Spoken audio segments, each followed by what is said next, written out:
এতিয়া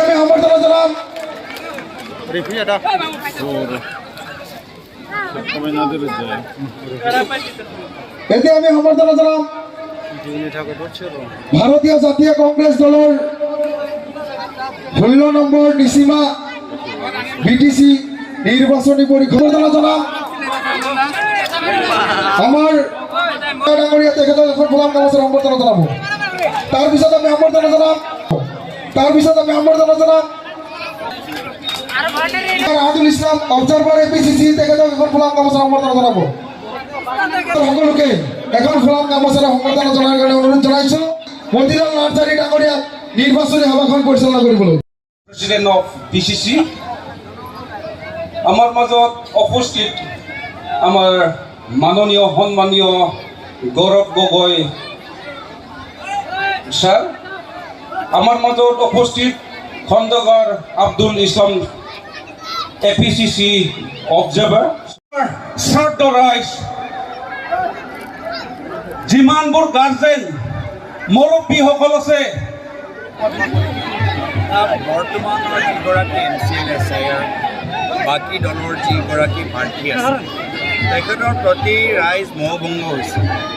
ৰাইজে ভাল বাস্তৱিক নেতৃত্ব অৱস্থিত ডাঙৰীয়া দেখাবলৈ সক্ষম হৈছে আৰু সেইকাৰণে মই আশাবাদী যে আমাৰ বিভিন্ন চিটত আমি জিকিবলৈ গৈছোঁ আৰু এইখন নিসীমা চিটত কংগ্ৰেছ দল জিকিব। মই 100% কনফিডেন্স লগত মই ক'ব পাৰোঁ।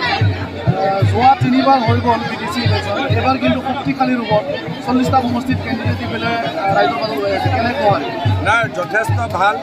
ৰাইজে সকলোকে দেখিলে, BPFক দেখিলে, UPPLক দেখিলে, আৰু যোৱা 10টা বছৰত বিজেপি দলটোকো দেখিলে। ৰাইজে দেখিছে যে বিজেপি দল BPFৰ UPPL যোগেদি ট্ৰাইবেল মানুহৰ মাটি, খিলঞ্জীয়া মানুহৰ মাটি বিটিআৰ অঞ্চলত লৈ পতঞ্জলি, আদানী আৰু আম্বানীক দিবলৈ সক্ষম হৈছে। BPFৰ সময়ত পতঞ্জলিক দিলে, UPPLৰ সময়ত আদানীক দিলে। এয়া হ'ল মুখ্যমন্ত্ৰী কাৰোবাৰ যে তেওঁ ৰাজনীতিৰ যোগেদি দুখীয়া মানুহক সহায় কৰিব বিচৰা নাই, তেওঁ স্থানীয় আঞ্চলিক নেতৃত্বক সহায় কৰিবলৈ বিচৰা নাই। যিদৰে আমাৰ প্ৰাক্তন কংগ্ৰেছ চৰকাৰ 2001 চনত আমি অকলে চৰকাৰ গঠন কৰিলোঁ, কিন্তু স্থানীয় বড়ো নেতৃত্বক সন্মান জনাই আমি দুয়োগৰাকী ব্যক্তিক প্ৰয়াত তৰুণ গগৈদেৱৰ দিনত মন্ত্ৰী পদ তেখেতে পালে আৰু BPFৰ লগত চুক্তি আছিল আমাৰ দলৰ। কিন্তু আজি মুখ্যমন্ত্ৰী হিমন্ত বিশ্ব শৰ্মা ডাঙৰীয়া বিজেপি খিলঞ্জীয়া মানুহৰ কথা কয়, কিন্তু খিলঞ্জীয়া মানুহৰ মানে তেওঁলোকৰ খিলনাৰ দৰে মানে এটা খেলৰ সামগ্ৰীৰ দৰে ব্যৱহাৰ কৰে। কেতিয়াবা UPPL দলৰ লগত খেলিব, তাৰপিছত পেলাই থ'ব, তাৰপিছত BPF দলটো উঠাব, তাৰপিছত আকৌ পিছত গৈ পেলাই থ'ব। তো সেইকাৰণে আজি ৰাইজে গোটেইখিনি কথা বুজি পাইছে আৰু বিজেপি দল মাত্ৰ বড়ো নেতৃত্ব নহয়, নিজৰ দলৰ ভিতৰতো তেওঁলোকে নিজৰ খিলঞ্জীয়া নেতৃত্বক, জনজাতিৰ নেতৃত্বক সন্মান নকৰে। প্ৰাক্তন মুখ্যমন্ত্ৰী সৰ্বানন্দ সোণোৱাল ডাঙৰীয়া নিজৰ দলৰ ভিতৰত থাকি আজি হিমন্ত বিশ্ব শৰ্মা ডাঙৰীয়া আটাইতকৈ বেছি অপমানিত হৈছে। বাৰম্বাৰ কেন্দ্ৰৰ পৰা প্ৰধানমন্ত্ৰী মোদী ডাঙৰীয়া আহে, কেন্দ্ৰৰ পৰা অমিত শ্বাহ ডাঙৰীয়া আহে, প্ৰাক্তন মুখ্যমন্ত্ৰী সৰ্বানন্দ সোণোৱাল ডাঙৰীয়াক মাতে, কিন্তু তেওঁক বক্তৃতা দিবলৈ নিদিয়ে।